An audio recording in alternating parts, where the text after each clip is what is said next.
wabarakatuh. Kami dari kelompok 1 akan mempresentasikan presentasi dengan judul Hakikat Manusia.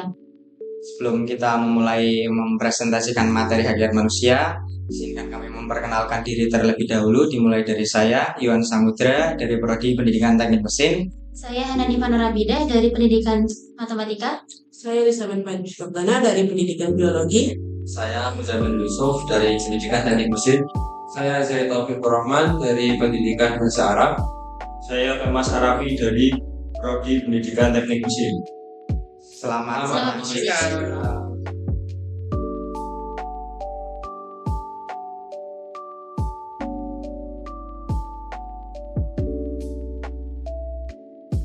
Materi pertama yaitu pengertian hakikat manusia. Apa itu hakikat manusia? Hakikat manusia adalah seperangkat gagasan tentang sesuatu yang olehnya manusia memiliki karakteristik khas yang memiliki suatu martabat khusus. Kemudian terdapat beberapa pandangan manusia dari berbagai aliran. Yang pertama yaitu humanistik.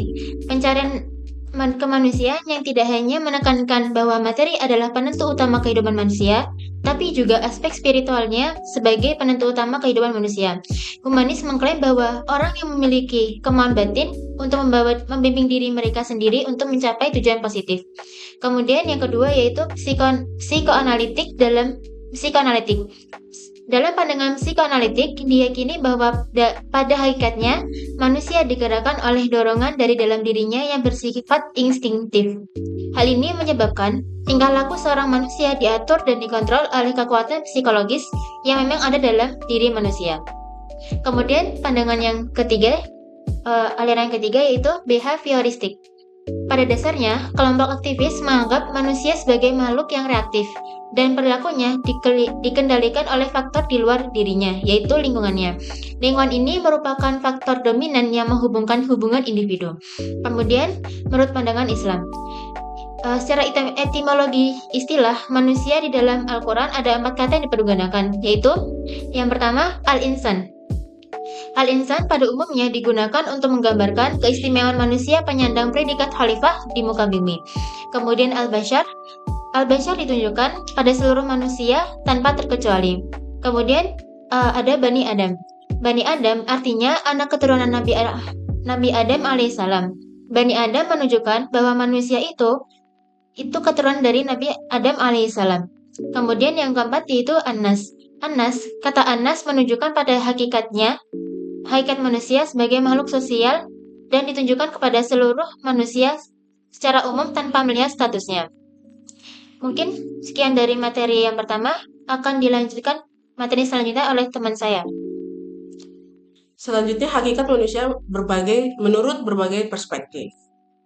Pertama, hakikat manusia secara umum. Secara umum, manusia adalah makhluk yang memiliki karakteristik yang unik, yang dimana karakteristik unik ini tuh manusia bisa berpikir, memiliki akal, dan memiliki moralitas, serta kesadaran diri dan memiliki kemampuan bereksistensi. Dan juga manusia merupakan makhluk hidup yang mempunyai dimensi baik rohani dan jasmani yang saling berhubungan. Lalu terdapat perspektif filosofis.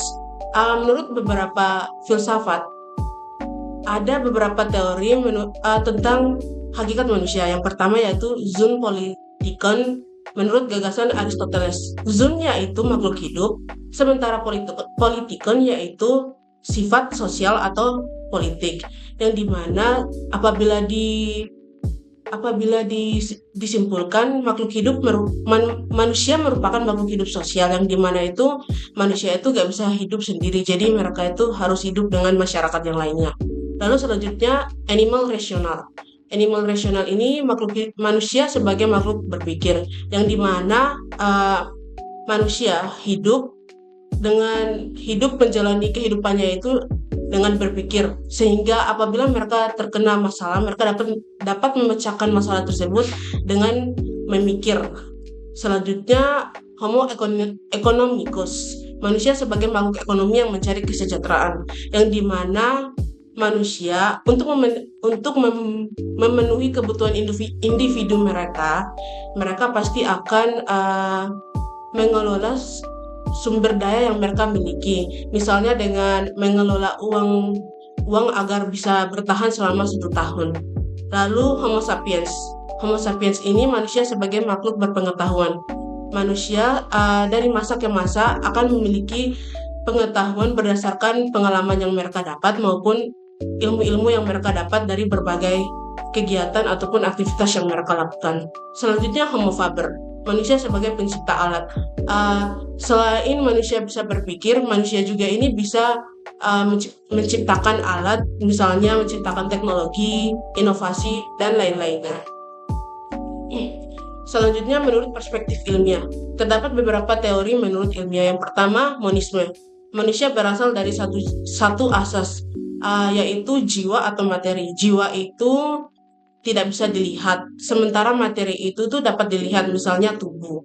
Lalu dualisme, manusia terdiri dari 2 aspek yang terpisah, yaitu jasmani dan rohani.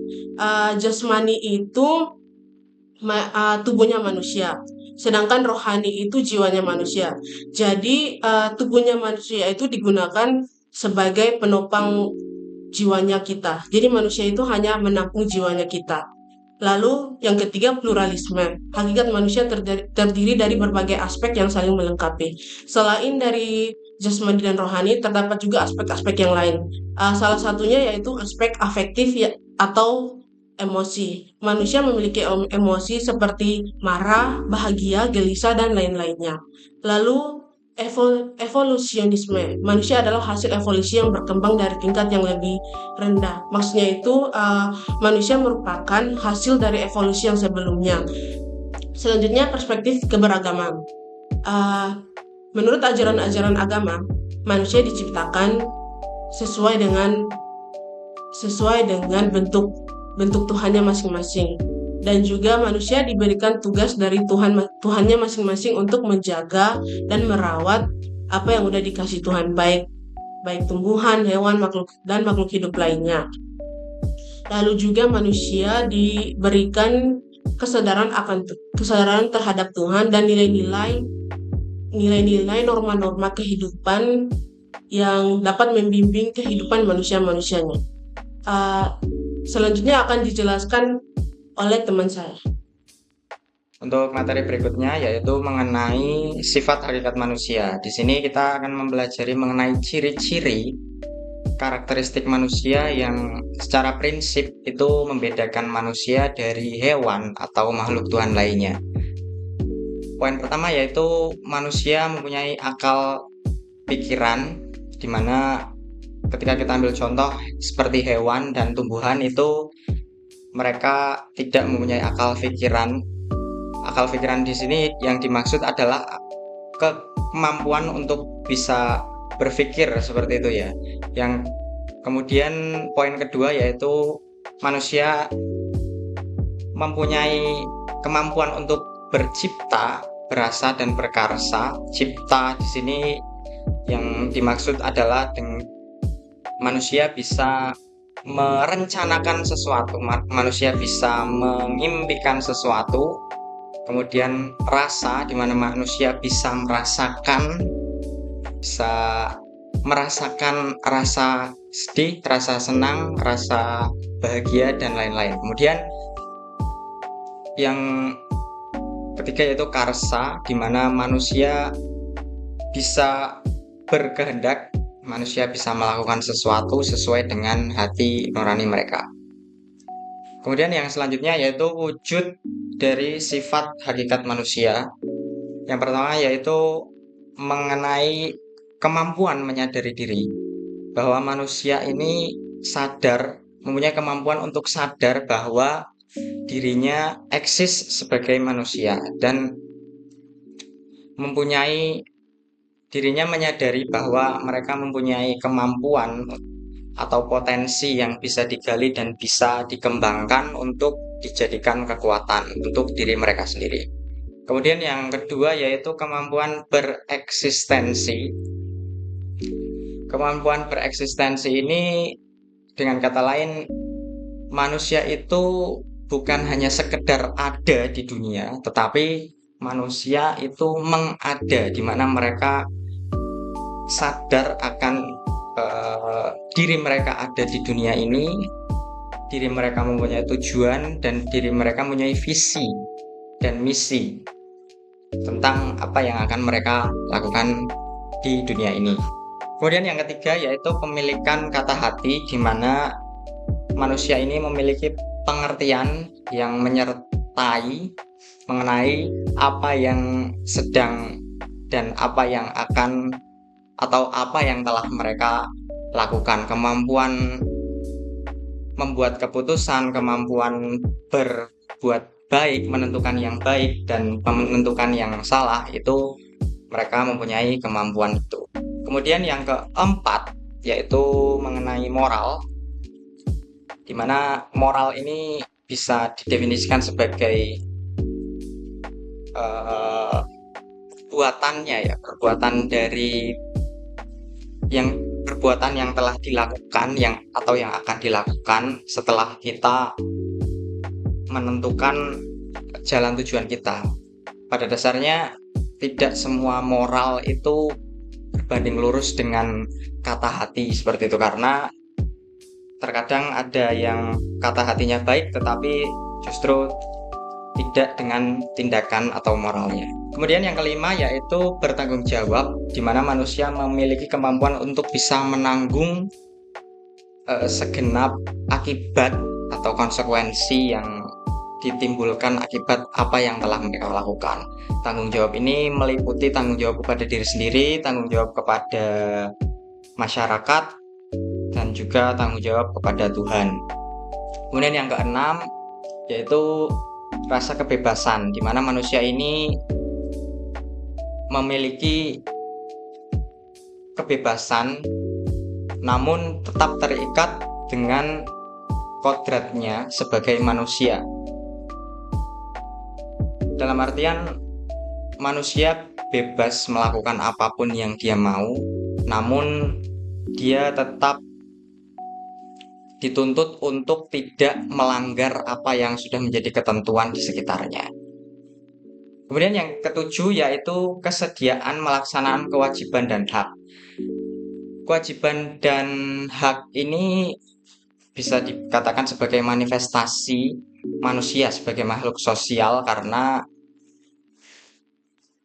yang namanya hak tidak akan terwujud tanpa adanya suatu kewajiban. Karena itu ketika kita melaksanakan kewajiban, kita akan berhak mendapatkan sesuatu atau imbalannya. Kemudian yang kedelapan yaitu kemampuan menghayati kebahagiaan.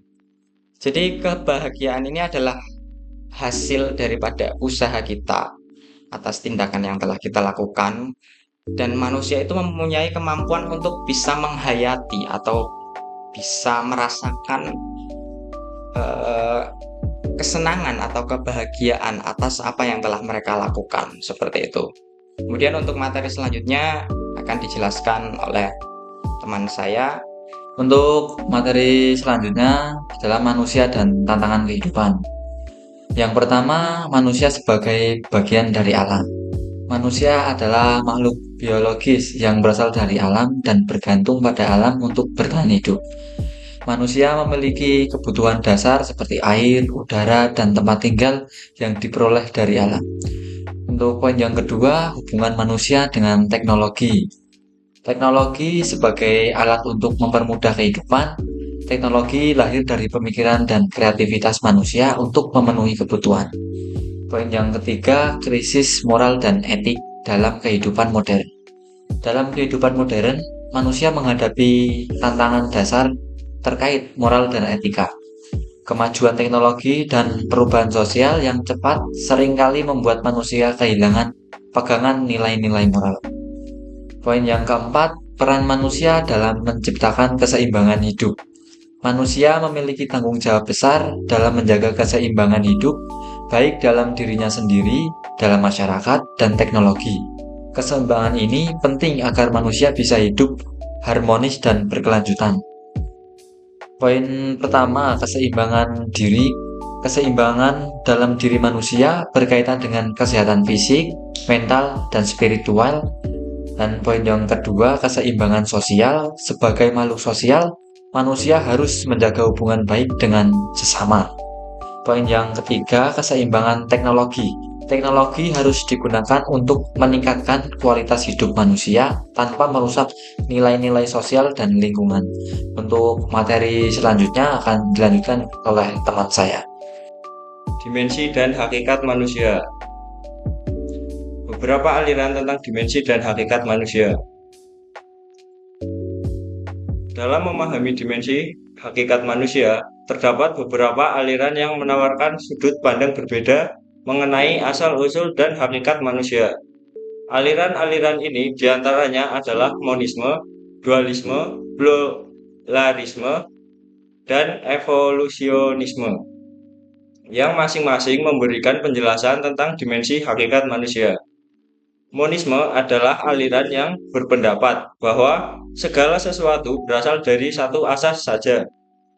Dalam konteks hakikat manusia, monisme berargumen bahwa manusia berasal dari satu asas yang tunggal.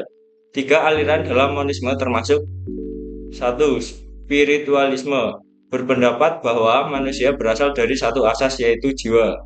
2. Materialisme menganggap bahwa manusia berasal dari materi atau tubuh saja.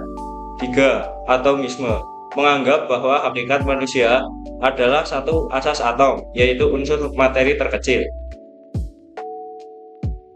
Dualisme adalah pandangan yang menyatakan bahwa manusia terdiri dari 2 asas yang terpisah dan saling berdiri sendiri, yakni jiwa, rohani, dan tubuh jasmani. Dalam dualisme, kedua unsur ini dipandang tidak saling terkait. Monodualisme atau Dwitunggal sebagai perkembangan dari dualisme berpendapat bahwa jiwa dan tubuh manusia saling berhubungan dan melengkapi. Ini mengoreksi pandangan dualisme yang menganggap keduanya terpisah. 3. Pluralisme adalah pandangan yang menyatakan bahwa manusia terdiri dari banyak asas yang tidak saling berhubungan, seperti aspek kognitif, afektif, dan psikomotorik. Namun, aliran ini juga mengarah pada monopluralisme yang berpendapat bahwa berbagai aspek manusia saling berhubungan dan melengkapi. Evolusionisme berpendapat bahwa manusia merupakan hasil evolusi yang berproses dari bentuk makhluk hidup yang lebih rendah seperti binatang hingga mencapai bentuk manusia melalui tahap-tahap seperti Meganthropus, Pithecanthropus, dan Homo sapiens. Hakikat manusia, individu, dan sosial. Dimensi keindividualan. Setiap manusia bersifat unik, dengan kehendak, perasaan, cita-cita, dan semangat yang berbeda. Pendidikan harus membantu peserta didik untuk mengembangkan kepribadian dan menemukan jati dirinya melalui pendidikan demokratis. Dimensi kesosialan. Manusia sebagai makhluk sosial memiliki potensi untuk bergaul dan berkomunikasi. Pendidikan harus memberikan lingkungan sosial yang sehat untuk mendukung perkembangan kepribadian sosial. Hakikat manusia sebagai makhluk Tuhan. Dimensi kesusilaan. Manusia harus memiliki nilai-nilai kesusilaan yang mencakup aspek kognitif, afektif, dan psikomotorik. Pendidikan harus menanamkan kesadaran untuk menjalankan kewajiban dan menerima hak. Dimensi keagamaan. Manusia secara alami bersifat religius. Pendidikan agama di keluarga sangat penting untuk membentuk karakter religius. Dan pendidikan agama juga perlu ditingkatkan dalam konteks formal maupun non-formal. Selanjutnya akan dilanjutkan oleh teman saya. Selanjutnya, yang kedua, beberapa pilihan tentang dimensi hakikat manusia. Dari berbagai pandangan tersebut, ada beberapa pilihan yang lebih mengarah pada penerimaan sebagai aspek dimensi hakikat manusia dalam pendidikan dan dapat dijelaskan sebagai berikut. Hakikat manusia, jiwa raga atau jasmani rohani, manusia terdiri atas 2 unsur yang saling berhubungan dan melengkapi, yaitu jiwa dan tubuh. Pendidikan harus mengembangkan keduanya, aspek kejiwaan yaitu akal perasaan, sikap dan kehendak, dan aspek keragaan atau keterampilan jasmani. Selanjutnya yang ketiga, pengembangan dimensi hakikat manusia. Pengembangan potensi manusia memerlukan pendidikan yang memperhatikan keseimbangan antara dimensi keindividualan, kesosialan, kesusilaan, dan keagamaan, serta aspek kognitif, afektif, dan psikomotorik, dan juga antara jasmani dan rohani. Pendidikan yang berhasil adalah yang mampu mengembangkan potensi manusia secara utuh, menghasilkan individu yang seimbang. Sebaliknya, pengembangan yang tidak utuh atau salah didik dapat menghasilkan kepribadian yang tidak matang dan pincang. Faktor kualitas pendidikan dan lingkungan yang mendukung sangat penting dalam proses pengembangan ini. Pendidikan harus mengembangkan seluruh dimensi manusia, baik dalam aspek intelektual, emosional, sosial, moral, dan spiritual. Selanjutnya ada kesimpulan. Yang pertama, hakikat manusia tidak hanya tentang fisik, tetapi juga akal, jiwa, dan sosial. Dan selanjutnya, manusia memiliki peran dan tanggung jawab dalam kehidupan. Dan yang terakhir, memahami hakikat manusia membantu kita menjalani kehidupan dengan lebih baik. Di sini ada pertanyaan, boleh ditanyakan di kolom komentar. Oke, thank you. Mungkin sekian dari kelompok kami. Jika ada saran atau komentar, kalian bisa meninggalkan di kolom komentar. Jangan lupa untuk subscribe dan like. Sekian dari kami. Wassalamualaikum warahmatullahi wabarakatuh.